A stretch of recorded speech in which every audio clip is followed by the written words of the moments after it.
Hey, Justin, I see that you're desperate again. You know how I know? Because when you get desperate, you divide and distract. And that's what you did today. I read in the Liberal pamphlet, the Toronto Star, that you claim the reason you're so unpopular with Canadians is because Canadians are racist.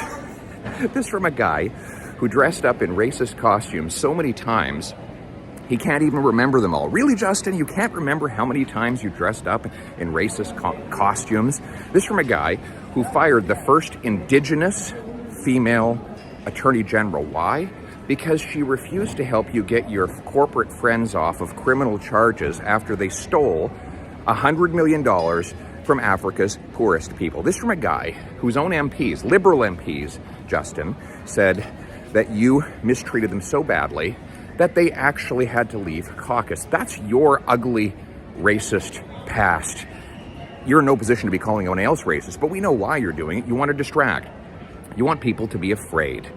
Because if people are afraid of their neighbor, they might forget that they can't afford their rent.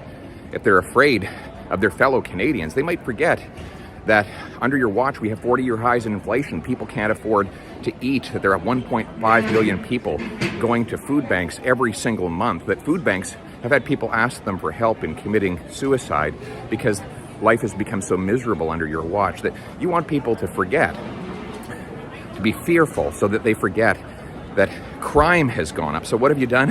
You've tried to make people afraid of hunters by saying that it's Indigenous and rural people who are hunting that are causing all of the inner city crime and not the many repeat violent offenders that you're releasing into the street.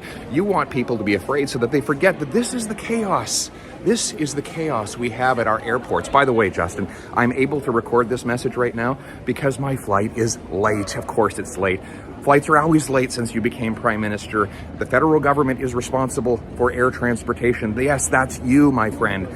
And you don't want people to remember that you have failed in all of these areas.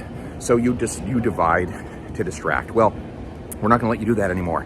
We're going to point out that these failings are your failings. They're not the failings of the Canadian people. In fact, the Canadian people want us to turn the hurt you've caused into the hope that they need. And that is what I am going to do. We're going to make this a country that rewards work again, where the dollar has purchasing power, where planes actually take off on time, and where our streets are safe. That is the hope that is going to unify us, and unity is what we need. Instead of your divide and distract, we will unite for hope. Now, I got a plane to catch.